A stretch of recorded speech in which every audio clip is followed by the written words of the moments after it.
Hello बच्चों, welcome back. तो आज मुझे जो बात करनी है वो इन चार इक्वेशंस के आगे की बात करनी है।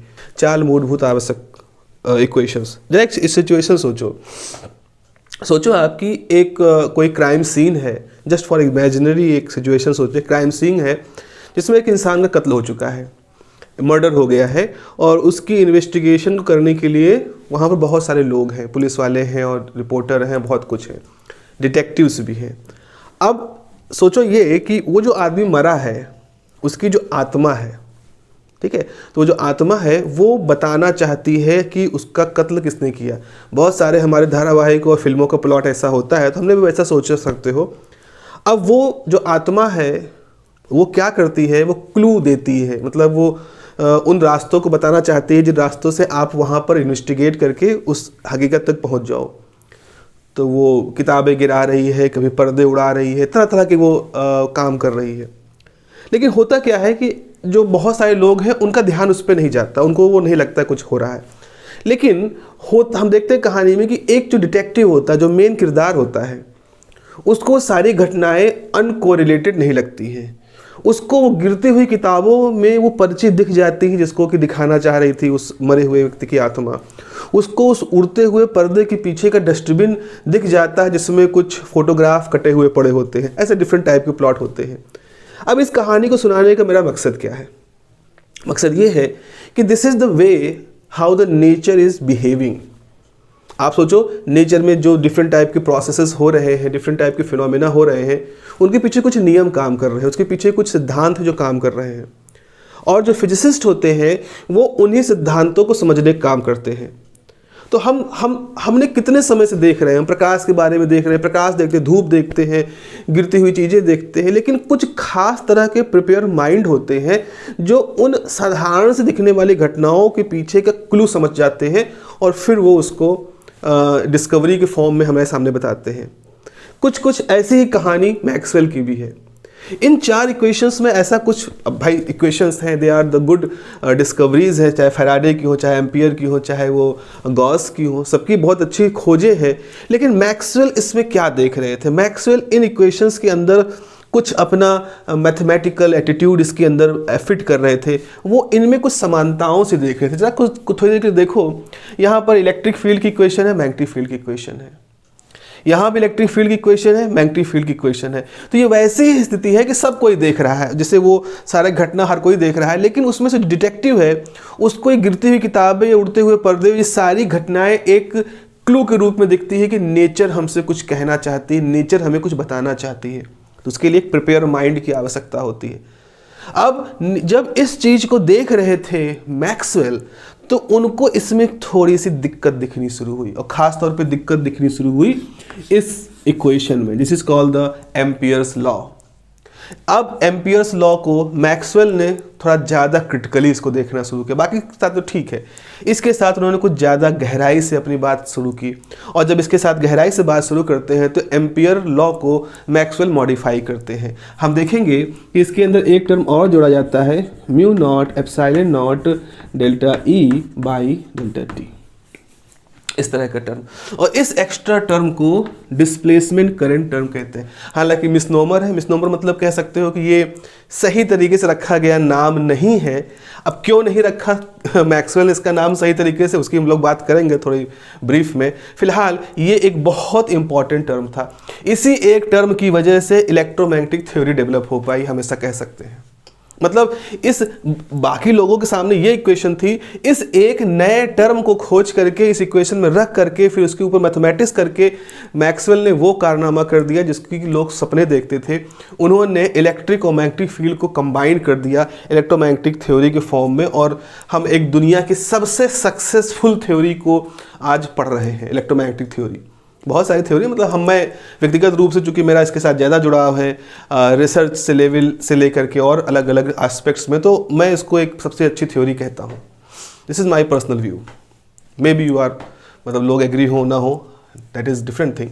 तो ये है हमारी इक्वेशन, ये है डिस्प्लेसमेंट करंट टर्म। और ये अब ये जो इक्वेशन जब मॉडिफाई हो जाती है तो इसका नाम रखा जाता है ampere Maxwell equation, ampere Maxwell equation. अब सवाल ये है कि आखिर इस टर्म की डिस्कवरी कैसे की गई। मैक्सवेल ने इस टर्म के बारे में, ये टर्म होना चाहिए, इसके बारे में कैसे सोचा। क्या बिना इस टर्म के जो इक्वेशन लिखी जाती है वो गलत है? नहीं, गलत नहीं है, अधूरी है। अधूरी और गलत में अंतर होता है। अधूरा होना मतलब है कि किसी एक सिचुएशन में तो ये ठीक काम कर रही है, लेकिन अगर उस सिचुएशन को हम थोड़ा सा मॉडिफाई कर लें तो शायद ये ठीक से पूरी ना दिखे, इसमें कुछ जोड़ने की आवश्यकता हो। इसीलिए मैक्सवेल ने इस टर्म को इसके अंदर जोड़ा था। This is called the displacement current term. अब इस टर्म को खोजने के पीछे के जो लॉजिक है वो दो तरह से है, दो तरह की अप्रोच है, जिस अप्रोच से हम इस डिस्प्लेसमेंट करंट को समझ सकते हैं। और हम कोशिश करेंगे कि हम उन दोनों अप्रोच को आपको बताएं ताकि आपकी एक अंडरस्टैंडिंग जो इस टर्म के प्रति है वो अच्छी हो जाए। देखो बच्चों, 12th में आपने इस टर्म को पढ़ा है, डिस्प्लेसमेंट करंट टर्म को पढ़ा है। आपने किताबों से पढ़ा होगा, आपने यूट्यूब के वीडियो से पढ़ा होगा, आप अपने टीचर से पढ़ा होगा। तो मेरे ख्याल से एक मोटा मोटा आइडिया आपके पास है डिस्प्लेसमेंट करंट का। लेकिन उस आइडिया में प्रॉब्लम क्या होता है उस आइडिया में प्रॉब्लम यह है कि वहाँ जो लॉजिक्स होते हैं वो थोड़े से आपको अनकंफर्टेबल कर सकते हैं, बिकॉज उस समय आप बहुत ज़्यादा इक्विप्ड नहीं होते हैं। आज आप इक्विप्ड हैं। आप किसके द्वारा इक्विप्ड हैं? आप जो स्टोक थ्योरम है उससे आप जान चुके हैं, स्टोक थ्योरम को। तो आपको स्टोक थ्योरम की सहायता से इस लॉजिक को समझना है। तो दो तरह के रास्ते हैं। एक रास्ता मैं अभी इस पर्टिकुलर लेक्चर में डिस्कस करूंगा, और फिर जो अगला आइडिया होगा उसको हम अगले क्लास में डिस्कस करेंगे। जरा समझिए, ऐसा क्या था, एम्पियर ने क्या कहा था? एम्पियर ने कहा, या जनरली है, पहले हम स्टोक लॉ के बारे में जल्दी से बात कर लें। स्टोक लॉ आपने क्या पढ़ा है कि स्टोक कहते हैं कि मान लो कि आपके पास कोई क्लोज रास्ता है, एक क्लोज लूप है, और इस क्लोज लूप से बहुत सारी वेक्टर फील्ड है, वेक्टर लाइनें हैं जो इससे मान लो गुजर रही हैं। इस तरह से बहुत सारी वेक्टर लाइनें इसमें से गुजर रही हैं, और आप इस रास्ते पर कोई एलिमेंट dl ले रहे हो, और आपको इस रास्ते पर वेक्टर a.dl कैलकुलेट करना है इस पूरे रास्ते के लिए। मतलब कोई पॉइंट ले लो a से लेकर के इस पूरे रास्ते पे फिर वापस आने में, तो क्लोज पाथ बनाने में आपको लाइन इंटीग्रल कैलकुलेट करना है। तो लाइन इंटीग्रल कैलकुलेट करने का मतलब, आप चूंकि क्लोज लूप की बात कर रहे हो तो इसको हम नाम देंगे कि आपको सर्कुलेशन कैलकुलेट करना है, कि इस सर्कुलेशन की वैल्यू कितनी होगी। मान लो जो वेक्टर क्वांटिटी है ये a है, तो स्टोक कहते हैं कि जो पूरे पाथ का सर्कुलेशन होता है वो इस तरह के जो माइक्रो लेवल के सर्कुलेशन होते हैं इसके अंदर, उन माइक्रो लेवल के सर्कुलेशन का सम होता है। क्योंकि बहुत सारी वेक्टर फील्ड यहाँ जा रही है, तो हम इस पूरे पाथ को, इस पूरे एरिया को इस तरह से बहुत छोटे छोटे लूप एरिया सेक्शन में बांट देंगे, और हर सेक्शन का जो ये लूप होगा, कर्ल होगा, उस कर्ल से हम इस पूरे लाइन इंटीग्रल का सर्कुलेशन या कर्ल निकाल सकते हैं। तो उन्होंने कहा, स्टोक की थ्योरम ये थी कि अगर आप इस बाउंड्री पर पूरा सर्कुलेशन निकालना चाहते हो, सर्कुलेशन मतलब ये इंटीग्रेशन निकालना चाहते हो, तो आप क्या कर सकते हो, इस बाउंड्री के द्वारा घेरा गया एरिया है, उस एरिया के अंदर जितने माइक्रो सर्कुलेशन है उनको आप देख लो। यानी सारे माइक्रो सर्कुलेशन का मतलब होता है डेल क्रॉस ए देख लो, और इसको इंटीग्रेट कर दो उस सरफेस के ऊपर। मतलब हर सरफेस एलिमेंट ds है, तो आपको ये माइक्रो सर्कुलेशन सारे सरफेस एलिमेंट का टोटल निकाल लो, वही इस पूरी बाउंड्री का टोटल सर्कुलेशन होगा। तो ये जो थ्योरम है, ये इसको हम स्टोक थ्योरम कहते हैं। अब इस स्टोक थ्योरम में एक खास बात और चीज़, इसकी एक बारीक बात समझो। बारीक बात ये है कि जैसे मान लो आपका ये लूप था, एक तो केस हमने कहा कि इसके द्वारा घेरा गया जो एरिया है वो ऐसा ही है, बिल्कुल एकदम प्लेन है। जैसे आप समझ लो कि एक थोड़ी देर के लिए सोचो कि आपने एक लोहे का छल्ला बनाया, उसको साबुन के घोल में डुबो दिया, तो जब छल्ला बाहर निकालते हो तो छल्ले के ऊपर एक साबुन की फिल्म बनी हुई है, तो वो भी उसी छल्ले के अंदर का एरिया है। अब क्या करो, आप सोचो इस छल्ले को आप फूंक रहे हो, अगर छल्ले को फूंकोगे तो ये जो एरिया है ये थोड़ा सा इस तरह से बाहर की तरफ निकल आएगा। इमेजिन कर पा रहे हो इस चीज़ को? ये आपका सर्किल है, आपने फूंका तो इतना नहीं कि बुलबुला निकल के बाहर चला जाए, आपने हल्का सा फूंका तो वो जो सर्किल था उसमें से वो जो बुलबुला का फिल्म है वो थोड़ा सा बल्ज हो गई। तो अब इस तरह का एरिया, अब ये भी एक सरफेस एरिया, इसका भी सरफेस एरिया होगा। आपने और फूंका तो हो सकता है ये आपका लूप है और इस तरह से सरफेस जो है वो यहाँ से बल्ज कर गया। तो ये जो थ्योरम कहती है, ये थ्योरम कहती है कि जब आप सरफेस की बात कर रहे होगे तो सरफेस इंडिपेंडेंट है। आप चाहे इस तरह के सरफेस के बारे में बात करो या इस तरह के सरफेस के बारे में बात करो, हर तरह के सरफेस पर ये थ्योरम काम करेगी। तो अगर आपकी सरफेस इस तरह से हो गई है तो आप क्या करो, इस सरफेस पे भी अगर आप बहुत सारे छोटे छोटे सर्कुलर लूप लोगे तो तब भी आपकी स्टोक थ्योरम इस पे काम करेगी। कहने का मतलब ये है कि ये पूरी स्टोक थ्योरम इस टर्म पे काम करती है कि आप इस लूप के द्वारा घेरा गया सरफेस कैसा भी ले सकते हो, चाहे उसको प्लेन लो, चाहे उसको बल्ज्ड लो, चाहे उसको अलग तरह का शेप का ले लो, जैसा भी सरफेस होगा, अगर बाउंड्री नहीं चेंज हो रही है, अगर ये चीज़ नहीं चेंज हो रही, इसका सरफेस चेंज हो रहा है, तो भी ये थ्योरम काम करती है। इस थ्योरम में सरफेस के आकार पे कोई असर नहीं पड़ता। तो आप चाहे ये प्लेन सरफेस है, एक जैसे वो छल्ला निकाला लोहे का और बाहर निकाला तो साबुन की फिल्म बनी है, बिल्कुल प्लेन, उस पर भी आप छोटे छोटे सर्कुलेशन मानो तो टोटल सम उन सारे सर्कुलेशन के सम के बराबर होगा। हल्का सा फूंक दो तो जब वो थोड़ा बल्ज हो गई सरफेस, उस पर भी छोटे छोटे लूप मानोगे तो भी थ्योरम काम करेगी। आप थोड़ा और फूंक दो कि बुलबुला ना निकले लेकिन थोड़ा लंबा हो जाए वो जो सरफेस है, वो जो एक थोड़ी टेढ़ी मेढ़ी सरफेस बनी, उस पर भी स्टोक थ्योरम काम करेगी। तो स्टोक थ्योरम सरफेस के शेप के ऊपर डिपेंड नहीं करती है, वो इन सबसे इंडिपेंडेंट होती है। ये हमारी स्टोक थ्योरम की एक बारीक सी बात है। अब जरा समझो, अब जरा समझना इस बात को। एम्पियर लॉ क्या कहता है?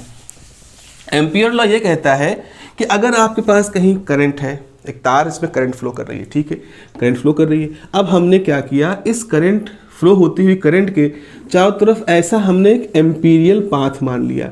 एम्पीरियन पाथ आपने इस तरह बना दिया। अब ये जो एम्पीरियन पाथ होगा, इसका कुछ अपना यहाँ पर इसका कुछ सरफेस होगा, है ना, इस सरफेस होगा। तो हमारी जो करंट है वो इस सरफेस को चीर करके आर पार जा रही है और इसी के ऊपर फिर हम स्टोक थ्योरम लगाते हैं, तभी एम्पियर लॉ में हमारा डेल क्रॉस बी आता है। तो डेल क्रॉस बी इसलिए आता है क्योंकि हम इसके ऊपर स्टोक थ्योरम लगाते हैं। स्टोक थ्योरम लगाने का मतलब ये है कि जो एम्पीरियन पाथ से घेरा गया सरफेस आपका है, ये कुछ भी हो जाए, इस सरफेस का आकार कुछ भी हो जाए, इससे कोई फर्क नहीं पड़ेगा, उस समय भी इसके ऊपर स्टोक थ्योरम जस की तस काम करेगी। कहने का मतलब है कि अगर आपने इस पाथ के द्वारा, एम्पीरियन पाथ के अंदर का सरफेस अगर आपने ऐसा ले लिया, इस तरह का थोड़ा फूला हुआ ये सरफेस है, तो भी इस पे काम करेगी स्टोक थ्योरम। अगर हम इस तरह का ले लें तो भी इसके ऊपर स्टोक थ्योरम काम करेगी। तो स्टोक थ्योरम इस बात पर डिपेंड ही नहीं कर रही है कि आपने जो सरफेस लिया है वो कैसा है। बिल्कुल बात सही है। तो यहाँ पर भी ये है कि भाई अगर हमारा करंट जो है वो इस पाथ से होते हुए एक बार इसको चीर के जा तो रही है ना इस सरफेस को, अगर हमने ऐसे सरफेस माना होता, थोड़ा सोचो इसको, अगर आपने सरफेस ऐसे माना होता, इस तरह सरफेस माना है, तो भी एक करंट इसको चीर के जा रही है, आर पार जा रही है। अगर आपने इसको ऐसे ना मान करके इसको कहा कि ये हमारा लूप है और ये हमारी सरफेस है इस तरह की, तो भी करंट इसको चीरती हुई जा रही है, एक बार पूरा भेद के जाती है, तो हमें कोई दिक्कत नहीं लगता। हमारे हिसाब से स्टोक लॉ तो यहाँ बिल्कुल काम करता रहेगा, यही फॉर्मूला हमेशा काम करेगा। यही सब सोच रहे थे कौन? मैक्सवेल। अब जरा समझो प्रॉब्लम कहाँ उनको समझ में आई। उनको प्रॉब्लम समझ में आई जब उन्होंने कैपेसिटर के बारे में सोचना शुरू किया। बहुत इंटरेस्टिंग सी चीज़ है। ये डायग्राम देखा सबने होगा, ये डायग्राम आप सबने देखा होगा। एनसीईआरटी को मैं दिखा दूं, एनसीईआरटी में जिन लोगों ने इसको लिखा है, नार्लेकर सर की टीम जो है, नार्लेकर के बारे में मैंने पता नहीं कहीं किसी वीडियो बनाया तो मैंने बताया था कि नार्लेकर एक ऐसे व्यक्ति थे, हॉवेल के स्टूडेंट रहे हैं, और अगर उनको इस तरह से कॉस्मोलॉजिस्ट लोगों को शुरू से नोबेल देना शुरू किया गया होता तो डेफिनेटली हॉवेल और नार्लेकर जी को नोबेल मिलता या मिलने के काबिल हैं वो। तो he is like a Nobel laureate जेवी नार्लेकर। और प्रोफेसर जेवी नार्लेकर ने उस बुक को लिखने में चेयरमैनशिप में लिखी गई है। तो जो फिजिक्स की किताब है, खास तौर पर बहुत ही गहरी किताब है, उस किताब के अंदर डिस्प्लेसमेंट करंट का एक डायग्राम बनाया गया। लेकिन दुर्भाग्य ये है कि उस डायग्राम को पूरी तरह से समझने के लिए आपको स्टोक थ्योरम ये सारी चीज़ें मालूम होनी चाहिए, जो कि उस समय 10+2 के बच्चों को होती नहीं है मालूम। और अनफॉर्चुनेटली जो पढ़ा रहे होते हैं 10+2 लेवल पे उनके साथ भी एक मजबूरी होती है, क्योंकि वो चीज़ें वो बता नहीं सकते स्टोक थ्योरम, क्योंकि 12th में बच्चों को मालूम नहीं होती है। तो उस डायग्राम की पूरी बात हम नहीं समझ पाते हैं, लेकिन आज मैं कोशिश करूँगा आपको समझाने की। जैसे ये हमारा कैपेसिटर है, यहाँ प्लेटें हैं, यहाँ से करंट आ रही है, ये करंट आ रही है, और उस करंट के आने की वजह से यहाँ पर चार्ज इकट्ठा होने शुरू हो जा रहे हैं। ठीक है बच्चों, अब समझो मैक्सवेल ने यहाँ पर एक पाथ बनाया और उस पाथ से जाता हुआ उस पाथ के द्वारा घेरा गया एरिया बना दिया। तो हमारी आई करंट है जो यहाँ से गुजर रही है। तो अगर करंट ऐसे गुजर रही है तो आप सोचोगे इस तरह से ये पाथ है हमारा, सब कुछ ठीक है, यहाँ पर एरिया को भेद रहे हैं। अब मैक्सवेल ने कहा चलो ऐसा करते हैं कि हम इस एरिया को थोड़ा सा ऐसे ना बना करके ऐसे बना दें।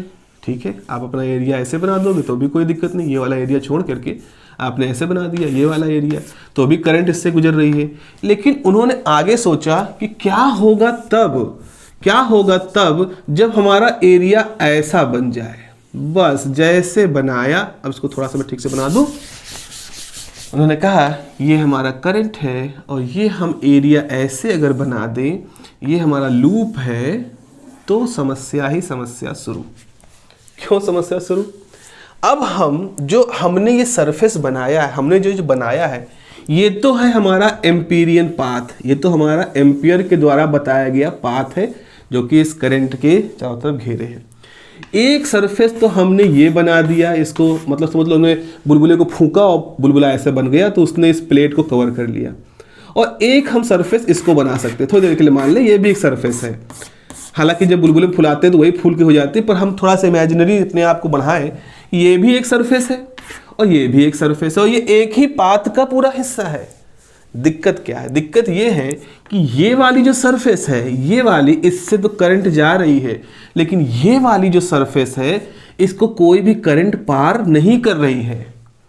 यानी हमने एम्पियर के द्वारा बताए गए तरीके के हिसाब से एक एम्पिरियन पाथ बनाया। इस एम्पिरियन पाथ के इस पूरे स्ट्रक्चर के एक हिस्से पे तो एम्पियर लॉ काम कर रहा है, जो कि इस हिस्से से करंट पार कर रही है, लेकिन इस हिस्से पे काम नहीं कर रहा है। एम्पियर का लॉ इस पे काम इसलिए नहीं कर रहा है क्योंकि ये करंट आई और यहाँ कैपेसिटर की प्लेट पर आकर के रुक गई, यहाँ पे चार्जिंग करनी शुरू कर दी, कोई करंट यहाँ से नहीं जा रही है। तो इसका क्या मतलब है कि हमारे बनाए गए पाथ के एक हिस्से पर एम्पियर लॉ तो काम कर रहा है, दूसरे हिस्से पे काम नहीं कर रहा है, जबकि ये तो एक ही लूप से एक्सटेंड किया हुआ हिस्सा है, तो ये कोई अलग चीज तो है नहीं। तो ये कैसे हो सकता है कि हमने एक ही लूप को एक खास तरह से बनाया तो एम्पियर लॉ काम करेगा, उसी सरफेस को अगर हमने बदल दिया तो हमारा एम्पियर लॉ काम नहीं करेगा? क्यों? क्योंकि एम्पियर लॉ तो ये कहता है ना, del cross B is equal to mu time J, यानी कि यहां हमने स्टोक थ्योरम इस्तेमाल की है, और स्टोक थ्योरम तो सरफेस से इंडिपेंडेंट होती है। सरफेस से इंडिपेंडेंट होने का मतलब यह है कि आप चाहे इस तरह की सरफेस बनाओ, चाहे इस तरह की सरफेस बनाओ, स्टोक थ्योरम के एप्लीकेशन पे कोई फर्क नहीं पड़ना चाहिए। लेकिन यहां पर दिख रहा है कि ना भाई, एप्लीकेशन पे फर्क पड़ रहा है, क्योंकि जब आपने ये सरफेस बनाई तो वहां पर कोई करंट इसको चीर के बाहर नहीं जा रही है, मतलब इस हिस्से पर एम्पियर लॉ में प्रॉब्लम दिख रही, कोई करंट पास ही नहीं हो रही है, लेकिन इस हिस्से में तो करंट का फ्लो हो रहा है। ये अब मैक्सवेल बहुत ही ज़्यादा, मतलब एक तरह से आप कह सकते हो असहज हो जाते हैं, अनकंफर्टेबल हो जाते हैं कि ये क्या हो रहा है, ऐसा कैसे हो सकता है कि एक खास स्थिति में स्टोक लॉ जो कि सरफेस इंडिपेंडेंट लॉ है उस पर सवाल उठना शुरू हो जाए, जो कि मैथमेटिकली सही है। अब इसको सोच रहे थे मैक्सवेल कि कुछ ना कुछ तो होगा इसके अंदर। जब सोचते सोचते मैक्सवेल देखते हैं कि तो रुको, एक मिनट के लिए रुको, यहाँ पर चार्ज है, यहाँ पर चार्ज इकट्ठा है, तो इन चार्जों की वजह से मैग्नेटिक लाइन यहाँ पर होगी। अरे अगर ये माइनस चार्ज है तो यहाँ मैग्नेटिक लाइन होगी इस तरह से, तो यहाँ पर मैग्नेटिक लाइन होगी, यानी कि ये जो सरफेस है, इस सरफेस से क्या पार हो रहा है, इस सरफेस में इस तरह से लाइनें आकर के इसमें एंटर कर रही हैं, लाइनें इसमें एंटर कर रही हैं, यानी कि ये जो सरफेस है इसको कुछ इलेक्ट्रिक लाइनें, वेक्टर क्वांटिटी जो होती है वो इलेक्ट्रिक वेक्टर क्वांटिटी इसको चीर रही है। तो उन्होंने कहा ये सिचुएशन तो कुछ जानी पहचानी सी है। कौन सी जानी पहचानी सिचुएशन है? अगर माइनस चार्ज को किसी गॉसियन सरफेस से घेर दें तो उस गॉसियन सरफेस को चीरती हुई इलेक्ट्रिक लाइंस जो है वो अंदर आती हैं। तो उन्होंने कहा अच्छा, हो सकता है जो हम केवल एम्पियर लॉ करंट के हिसाब से देख रहे हैं, क्या ऐसा नहीं हो सकता कि इस हिस्से पर गॉस लॉ हम अप्लाई कर दें? ठीक है, गॉस लॉ क्या कहता है? गॉस लॉ कहता है कि integration E dot ds is equal to total charge enclose by the surface divided by epsilon not, surface integration. तो जितना इस प्लेट ने घेर रखा है, अपने पास जितना चार्ज इकट्ठा कर रखा है वो क्यों है? एप्सिलॉन नॉट तो परमिटिविटी है, E is the electric field, ds is the area element है इस जो सरफेस बनाया है इसका। अब चलो देखो, क्या हम इसको यहाँ से यहाँ मल्टीप्लाई कर सकते हैं? बिल्कुल कर सकते हैं। मल्टीप्लाई कर दिया आपने, उसके बाद फिर क्या करो? उसके बाद फिर आप करो इसको ऐसे करो, एप्सिलॉन नॉट s। अब आप इसको हम t के साथ डिफ्रेंशिएट कर दें, तो del E by del t कर दें, और ऐसे इधर भी del Q by del t कर दें। दोनों तरफ डिफ्रेंशिएट कर दिया टाइम के साथ में। करंट का टाइम के साथ डेरिवेटिव क्या कहलाता है? सॉरी, चार्ज का टाइम के साथ डेरिवेटिव करंट कहलाता है। यानी ये बन गई करंट, तो ये हो गई करंट, ये हो गई करंट। यानी कि अगर इलेक्ट्रिक फील्ड टाइम के साथ चेंज हो, ये जो इलेक्ट्रिक फील्ड टाइम के साथ क्यों चेंज हो रही है? क्योंकि यहां पर चार्ज हमेशा से नहीं थे। जब करंट ये वाली आई तो चार्ज पहले कम हुए, फिर और ज्यादा हुए, फिर और ज्यादा हुए। तो जब बिल्कुल जस्ट शुरू में यहां कम चार्ज थे, तो कम चार्ज होने की वजह से यहां कम इलेक्ट्रिक लाइनें थी। फिर जस्ट अ मोमेंट चार्जिंग बढ़ गए, ज़्यादा लाइनें हो गई, चार्ज और बढ़ गए और ज़्यादा लाइनें हो गई, चार्ज और बढ़ते जा रहे हैं, लाइनें बढ़ती जा रही हैं चार्जिंग को बिलोंग करती हुई। तो यहाँ इलेक्ट्रिक फील्ड जो है वो टाइम के साथ चेंज हो रही है। तो जब टाइम के साथ इलेक्ट्रिक फील्ड चेंज हो रही है, इस फॉर्मूले के हिसाब से इसका इफेक्ट कैसा आ रहा है? करंट जैसा। इसका मतलब है इस सरफेस से भी एक करंट का फ्लो हो रहा है, हम मान सकते हैं। इसमें से करंट इसे करंट जैसी फ्रीज फ्लो कर रही है। तो जो अभी तक प्रॉब्लम थी कि यहाँ से करंट आती है इस सरफेस को तो पार करती है, लेकिन इसको पार नहीं कर रही, इसलिए एम्पियर लॉ कैसे लगाएं? तो उन्होंने देखा कि ये जो टर्म है, ये वाला जो टर्म है, ये हमें क्लू दे रहा है कि चेंजिंग इलेक्ट्रिक फील्ड अगर इस इंटीग्रेशन में देखो तो एक करंट के इक्विवेलेंट है। अगर हम इसको यहाँ पर एप्सिलॉन नॉट इसके साथ कर दें तो ये पूरा एक टर्म हमारे सामने दिख जाता है। So I'm just giving you the glimpse. I'm just giving you the basic idea how the Maxwell developed this concept. तो वो यहाँ से आपको दिख रहा है। तो अभी जो मैंने इक्वेशन लिखी थी इससे पहले, उसमें आपको ये लिखा था mu naught epsilon not delta E by delta T। तो देखो म्यू नॉट तो यही वाला है, कॉमन है। Epsilon delta E by delta T यही टर्म है, epsilon delta E by delta T। तो इस तरह से मैक्सवेल को पहली बार इस बात का एहसास होता है। ओके, अब यहाँ पर मिसनोमर हम क्यों कहते हैं? ये जो इसको डिस्प्लेसमेंट करंट क्यों कहा जाता है? तो बच्चों ऐसा है कि इसका एक आंसर ये है कि मैक्सवेल जिस ज़माने में थे, उस ज़माने में मैकेनिस्टिक व्यू जो था फिजिक्स में, वो अप्रोच सबकी थी। मतलब उनके हिसाब से जितने भी तरह के फिनोमेना हम देखते हैं इस नेचर में, उनके पीछे कोई मैकेनिकल प्रिंसिपल काम करता है। तो उस समय हीट के फ्लो के लिए, मतलब जो टेम्परेचर के लिए भी कोई फ्लूइडिक फ्लो जिम्मेदार था, चार्जों के लिए भी किसी फ्लूइडिक फ्लो की बात की जा रही थी। तो उस ज़माने में जब मैक्सवेल ने ये सब चीज़ों को समझा रहे थे, बता रहे थे, तो उन्होंने इसी तरह के अप्रोच बनाई। उन्होंने सोचा कि ऐसा कुछ है कि बहुत सारा कुछ एक फ्लूइड है जो कि करंट वगैरह के लिए जिम्मेदार माना जाता था। वो फ्लूइड जो है वो किसी तरह से डिस्प्लेस हो रहा है इस स्पेस के अंदर। जो स्पेस है यहाँ पर, यहाँ वो किसी तरह से डिस्प्लेस हो रहा है वो फ्लूइड। और उस फ्लूइड के डिस्प्लेसमेंट को सोचते हुए, उस मैकेनिस्टिक व्यू को सोचते हुए, जो कि उस समय की हकीकत लोग सोचते थे, उसके हिसाब से उन्होंने इस टर्म का नाम डिस्प्लेसमेंट करंट रखा। It is not a real current, it is not a real current. अब समय के साथ क्या हुआ, ये हम 1800 मेरे ख्याल से 80 के उससे पहले की बात है, जब मैक्सवेल काम कर रहे थे। तो उसके बाद से पिछले 125 सालों में सब कुछ बदल सा गया।